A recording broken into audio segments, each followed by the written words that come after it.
I want to talk about is actually really, really exciting. It's one that I was introduced to last year, and I actually did a review video on our YouTube page. If you ever head over there and subscribe to us on YouTube, make sure you check out the X-S10 review. But this little guy right here is the Fujifilm X-S10. I'll go to camera 2 here so you can kind of see how nice and compact this is. It fits in the hand real nice.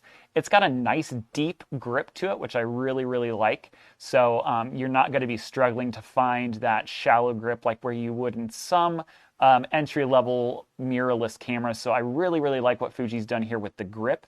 You've got a customizable wheel here on the top, and you can do a number of things with this customizing wheel. And then you've got a program, manual, aperture priority, auto mode kind of mode dial here, which is really nice.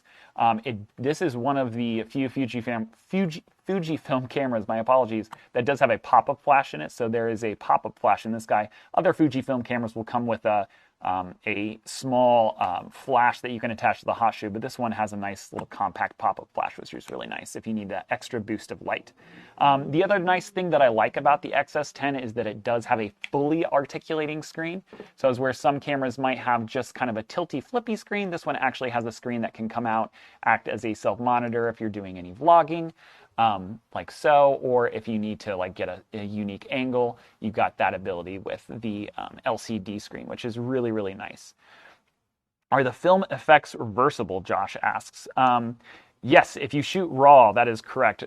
Christopher is absolutely correct. If you shoot RAW, you can revert your image back to its natural state without that film simulation or extra picture effects attached to it, which is a great, great question, Josh. Nice question. Back to the X-S10 here. I just got it retrofitted here. Well, not retrofitted, fitted with an 18-55, which is kind of a standard kit lens that you would expect to come with it. I believe we just have the body in stock right now, but we can get you that 18-55. We have a few used ones that if you call in, we can help you out with that for sure. I'll be talking about some other used Fuji gear items that we do have here today, but the 18-55 is one that we regularly have on hand, this kit lens. This is a super sharp kit lens too, I should mention. This lens is an 18-55, but with standard 18-55s, you're getting something like 3.5 to 5.6. This one actually goes from 2.8 to f4. So this is a nice wide aperture kit lens that I really, really, really like. I think, honestly, it's one of Fuji's sharpest, too. A lot of people will kind of poo-poo the 18-55, but I actually think this is a really nice quality lens. And of course, on the side of, most lenses, you'll find the autofocus off. You can change the mode dial to be aperture or automatic. You can turn the optical image stabilization off. You've got all those nice switches. Now, let's get into the X-S10. This guy is really unique because it features a lot of what the X-T4 can do, but at a much more affordable price point. You're probably asking, well, how did they do that?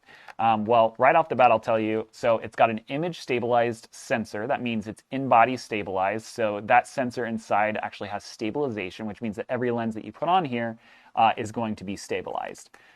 Which is really nice. Now, the caveat behind this lens is that it's not weather sealed.